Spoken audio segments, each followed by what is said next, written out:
Kembali bersama kami dalam Sustainable Future dan saat ini saya masih bersama dengan Wakil Menteri Kesehatan Republik Indonesia, Prof. Dante Saxono Harbuwono.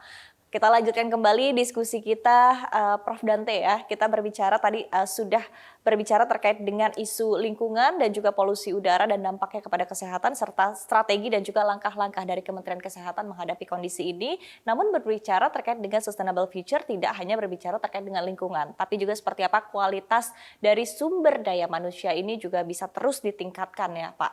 Nah, berbicara terkait dengan hal ini, tantangan utama kita adalah di sisi kesehatan ini adalah terkait dengan stunting. Seperti apa target-target dan juga upaya dari pemerintah? Kita ketahui upayanya, targetnya juga di tahun 2024 ini prevalensinya di 14%. Seperti apa Pak?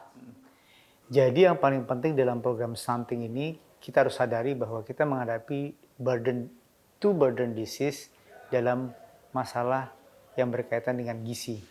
Yang pertama kita menghadapi stunting, yang kedua kita menghadapi di sisi lain, di kutub lain kita menghadapi obesity. Nanti kita akan bahas obesity berkaitan dengan berbagai macam penyakit. Tapi kalau ditanya tentang stunting, bahwa stunting ini memang salah satu masalah yang harus kita pecahkan bersama. Karena dengan memecahkan stunting kita akan menghasilkan generasi emas di tahun 2045 dengan kualitas yang optimal. Masalah stunting bukan masalah pertumbuhan saja, tetapi masalah stunting berkaitan dengan masalah kualitas manusia Indonesia di masa yang akan datang yang mempunyai kesehatan mental, kesehatan kognitif yang lebih baik. Saat ini angka stunting sudah mulai turun.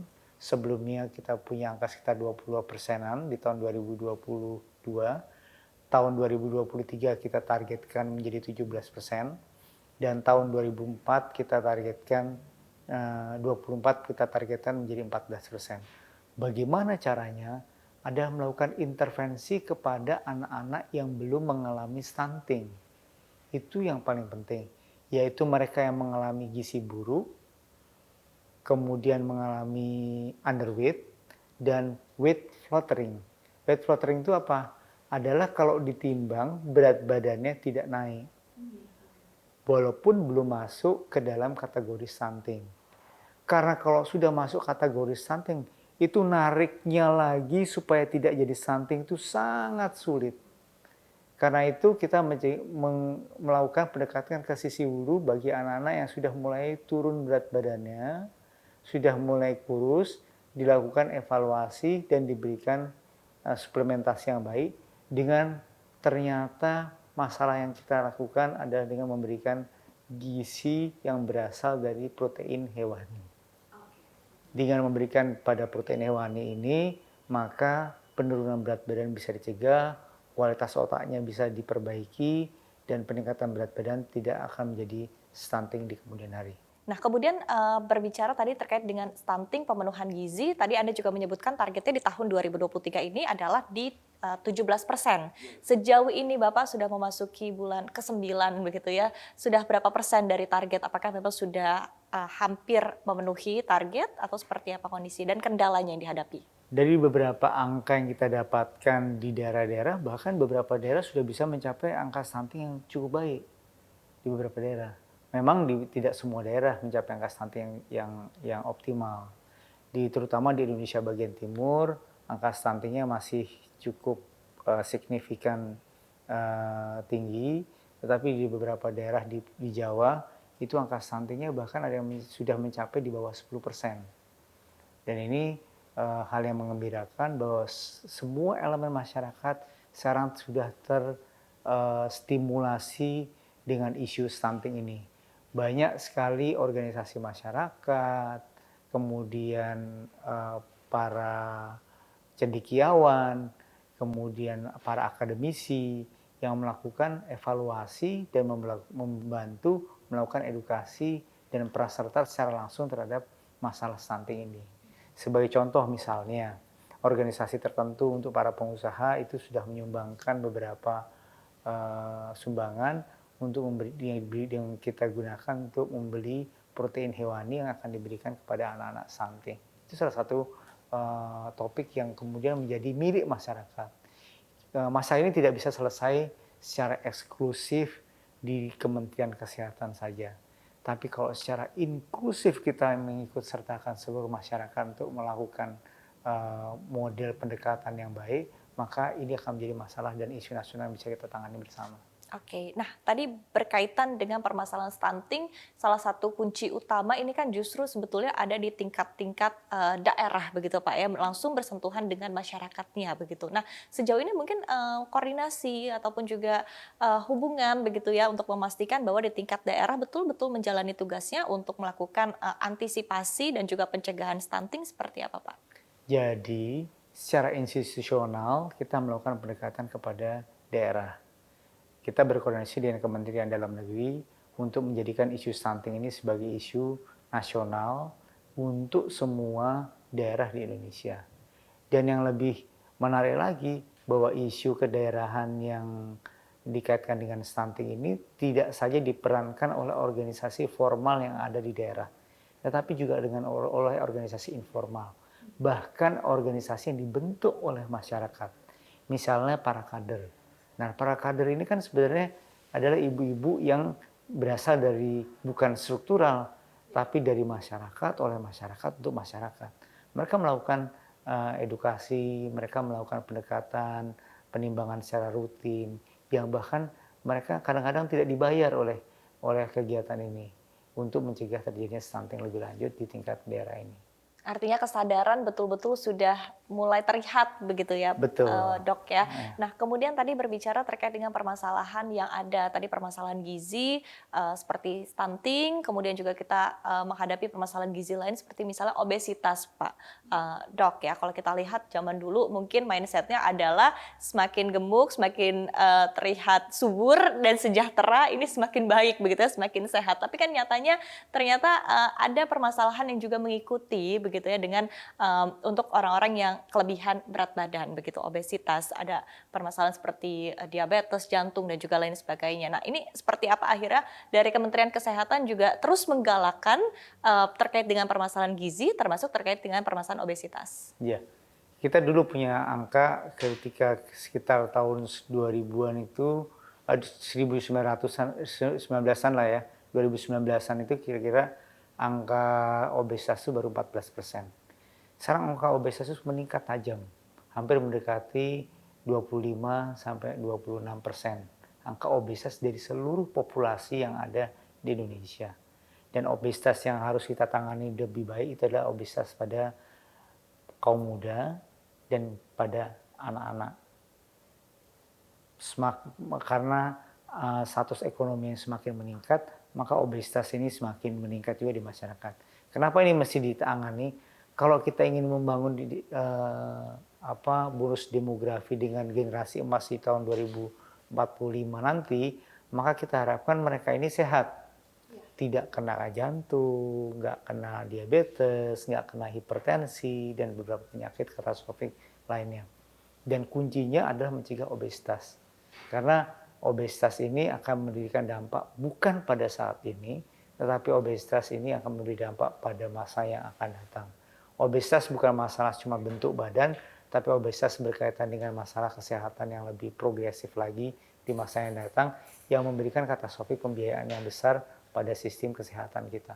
Oke, sehingga akhirnya tadi sekali lagi kesadaran juga perlu terus dibangun begitu ya Pak ya, karena ini berkaitan dengan masalah kesehatan lebih lanjut lagi. Nah tadi berbicara juga terkait dengan diabetes, ini juga masih menjadi tantangan ya Pak ya, ini juga salah satu penyakit yang paling banyak dihidap oleh masyarakat Indonesia. Sejauh ini seperti apa? Tadi obesitas ada peningkatan begitu ya, secara angka dan juga persentase, untuk diabetes sendiri seperti apa Pak? Angka diabetes semakin lama semakin naik karena mosaiknya terbentuk dari dua hal. Yang pertama adalah dibentuk secara genetik, yang kedua melalui lifestyle. Angka diabetes yang ada sekarang di Indonesia itu berdasarkan atas survei kesehatan Indonesia sudah mencapai lebih dari 10%. Bahkan di Jakarta, 1 dari 8 orang di Jakarta menderita diabetes. Beberapa tempat lain lebih tinggi lagi di daerah penyangga ibu kota. Misalnya seperti studi yang kita lakukan di Depok, kemudian studi yang kita lakukan di Bogor. Ternyata daerah penyangga ini juga mempunyai angka diabetes yang makin tinggi. Kenapa diabetes ini penting? Karena diabetes selalu disamakan dengan the mother of the disease. Dengan diabetes dia bisa kena kelainan stroke, dengan diabetes dia bisa kena jantung, dengan diabetes dia bisa cuci darah, bisa diamputasi dan sebagainya. Ini yang makan biaya yang sangat besar.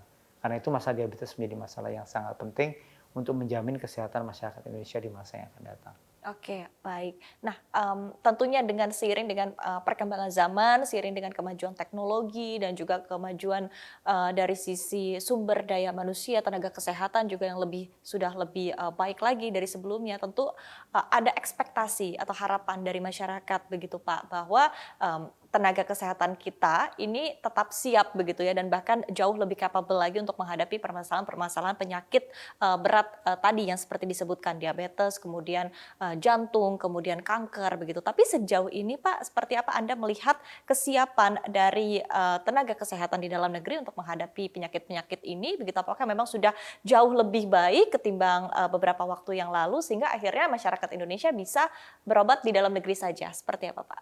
Kita membangun sistem kesehatan berdasarkan atas prioritas. Dan prioritas yang kita tetapkan itu berdasarkan atas seberapa besar dampak katastrofik yang ditimbulkan oleh masing-masing penyakit. Dan kita sudah memilih beberapa penyakit yang menjadi prioritas: kanker, jantung, stroke, dan penyakit ginjal. Kita singkat sebagai KJSU. Dengan melakukan prioritas tersebut, kita membangun infrastrukturnya di rumah sakit. Di rumah sakit kemudian diklasifikasikan, ada rumah sakit tingkat paripurna yang melengkapi, yang kita lengkapi dengan seluruh peralatan paling canggih yang ada yang bisa digunakan untuk melakukan pengobatan penyakit-penyakit tersebut. Kemudian ada tingkatan madya, ada tingkatan utama, ada tingkatan madya, dan ada tingkatan dasar. Sistem rujukan dibangun, evaluasi kebutuhan peralatan dibangun, sistem pengobatan dibangun, sehingga sebenarnya masyarakat bisa melakukan pengobatan di Indonesia tanpa harus pergi ke luar negeri untuk penyakit-penyakit jantung, stroke, kanker, kemudian penyakit ginjal, dan lain-lain. Karena kita telah menyusun roadmap itu secara komprehensif. Ya, berbicara dengan penyakit-penyakit berat ini, di satu sisi juga kita ketahui bahwa KEK Kesehatan ini juga tengah dibangun di Sanur, begitu Pak ya, dengan fasilitas kesehatan yang sangat lengkap. Apakah ke depannya KEK Sanur ini akan juga menjadi salah satu mungkin pusat pengobatan untuk penyakit-penyakit berat ini juga, Pak? Bayangkan Sarifah bahwa sekarang itu ada 167 triliun dana yang keluar untuk pengobatan masyarakat Indonesia ke luar negeri. Sebenarnya karena masalah kepercayaan terhadap pengobatan di dalam negeri. Maka kita mengusung teknologi yang membuat masyarakat Indonesia percaya berobat di dalam negeri dengan menggunakan sistem KEK pengobatan di Sanur, Bali. Itu bekerja sama dengan Mayo Clinic, rumah sakit the best hospital in United States, nomor 1. Mereka akan melakukan fokus pada pengobatan pada pelayanan kanker dan pelayanan jantung.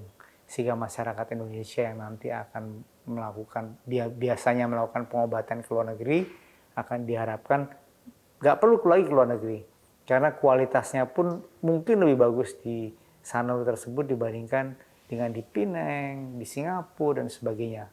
Karena kita bekerja sama dan melakukan supervisi dengan Mayo Clinic Hospital di Amerika.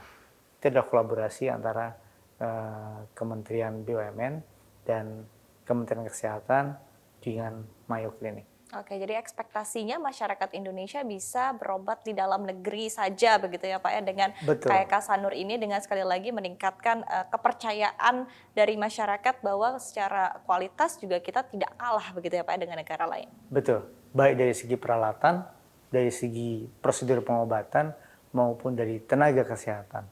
Oke, baik.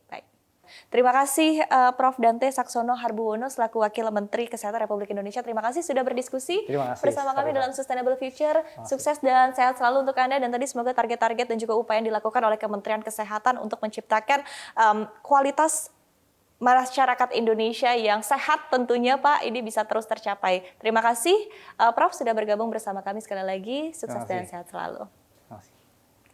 Dan demikian perbincangan kita bersama dengan Wakil Menteri Kesehatan Republik Indonesia, CNBC Indonesia Beyond Business.